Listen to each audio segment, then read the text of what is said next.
सभी को नमस्कार। हिंदी शिक्षण के आभासी मंच पर आप सभी का पुनः स्वागत है।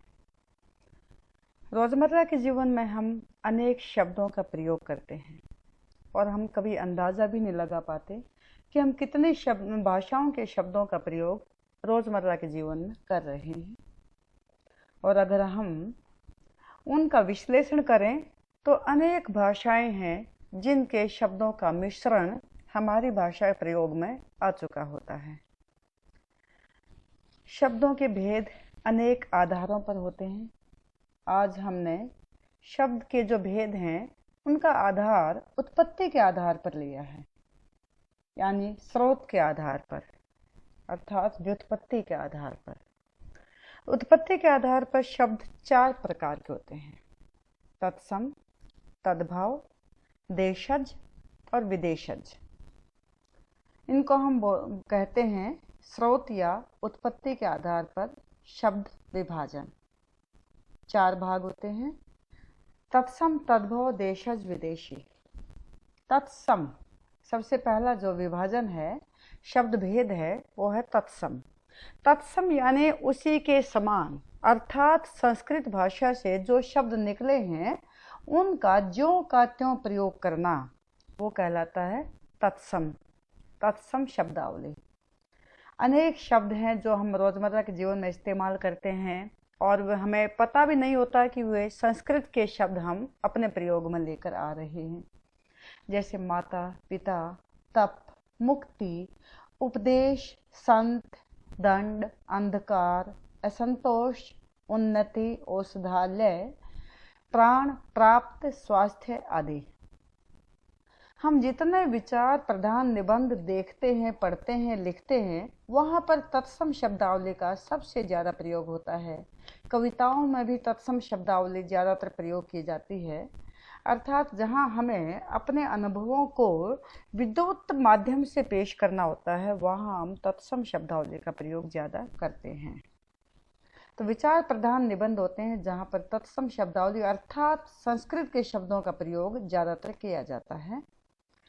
दूसरा भाग है तद्भव। तद्भव शब्दावली अर्थात उससे उत्पन्न या उससे विकसित, अर्थात उनको तोड़ करके जो बनाया गया है, उन शब्दों को हम तद्भव शब्द कहते हैं।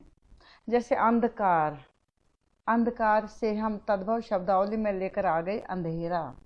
अग्नि, ये तद्भव शब्द इसका बन जाएगा आग, अर्थात अग्नि क्या है, ये तत्सम शब्द है, अर्थात संस्कृत शब्द है।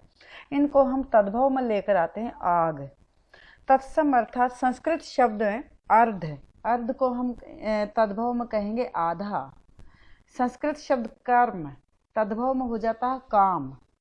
तत्सम शब्द अर्थात संस्कृत शब्द घृणा, उसको हम तद्भव में कहेंगे घिन।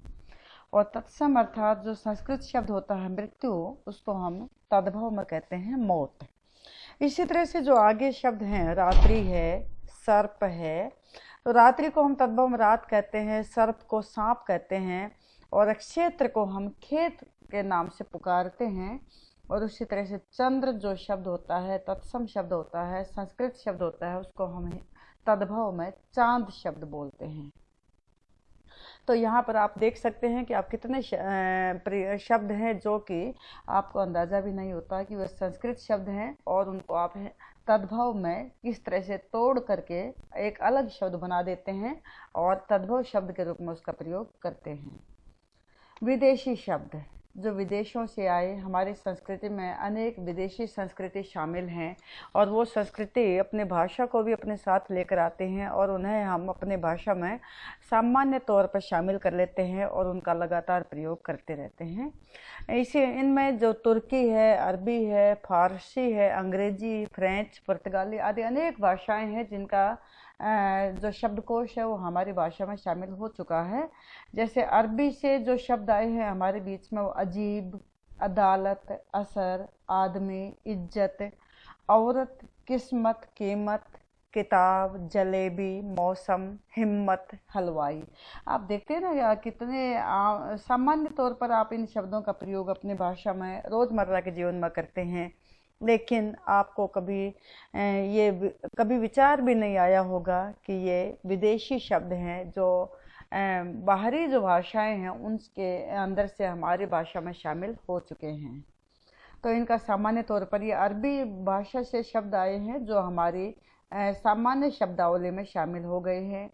जैसे फारसी भाषा से आता है उस्ताद, खामोश, खुदा, गिरफ्तार, बुखार, समोसा, सरकार, हफ्ता, हजार आदि। ये फारसी भाषा के शब्द होते हैं जो हमारी शब्दावली में शामिल हो गए हैं। इसी तरह से तुर्की भाषा से जो शब्द हैं वे हैं कैंची, चाकू, चेचक, कुली, चम्मच, सराय, दरोगा, कालीन। ये शब्द आप आम तौर पर किसी भी व्यक्ति के मुंह से सुन सकते हैं और हम इनको तुर्की भाषा से अपनी भाषा में शामिल कर चुके हैं। अंग्रेजी का तो बहुत ज़्यादा प्रयोग हमारी भाषा में हमारे शब्दावली में आ चुका है। जैसे police, pen, pencil, pin, paper, car, officer, magistrate, operation, rail, parcel आदि अन्य अनेक शब्द हैं अंग्रेजी के जो हमारी सामान्य शब्दावली में शामिल हो चुके हैं। और इसका चौथा भेद है देशज शब्द। देशज, देश प्लस ज, यानी कि अपने ही देश में उत्पन्न शब्द, अर्थात हमारे भारत देश में जो अन्य भाषाएं हैं उन भाषाओं से जो शब्द हमने कुछ तोड़कर या कुछ जोड़कर उनका एक नया शब्द गढ़ लिया है और उसको दिन प्रतिदिन के शब्दावली में निरंतर प्रयोग में लाते जा रहे हैं। जैसे द्रविड़ भाषाओं से हमारे बीच में आ चुके हैं इधर, इडली, डोसा, कुप्पी, चक्का, उड़द, ओसारा, नीर, पापड़, सूजी। ये सब द्रविड़ भाषाओं से हमारी शब्दावली में आ चुके हैं। कुछ ऐसे ही होते हैं जो ध्वन्यात्मक होते हैं, अर्थात अपने ही गठन से, अर्थात जैसा हम सुनते हैं उसी तरह से हमने उन शब्दों को गढ़ लिया है।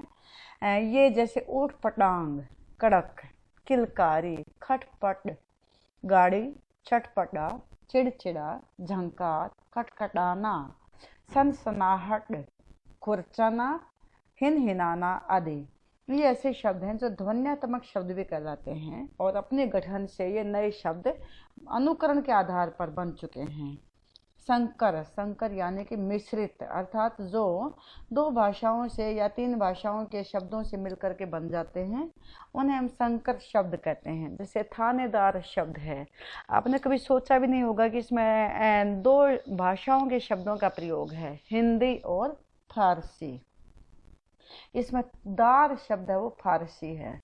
पर्दा नशीन, इसमें पर्दा अरबी शब्द है और नशीन इसमें फारसी शब्द का प्रयोग किया गया है। लाज, शर्म, लाज इसमें हिंदी शब्द है और शर्म इसमें फारसी शब्दावली से शब्द लिया गया है। मोटर गाड़ी, मोटर गाड़ी यानी कि मोटर क्या है इसमें अंग्रेजी शब्द है और गाड़ी इसमें अपने ही गठन से बना एक नया शब्द है। तो इसी तरह से आप देख सकते हैं कि कितने ऐसे शब्द हैं जो आप सामान्य तौर पर अपने शब्दावली में लेकर आते रहे हैं और आप कभी इस बारे में चिंतन भी नहीं करते हैं कि आपने रोज़मर्रा के जीवन में बातों ही बातों में कितनी भाषाओं को सीख लिया है, उनके शब्दों का आप लगातार प्रयोग करते जा रहे हैं।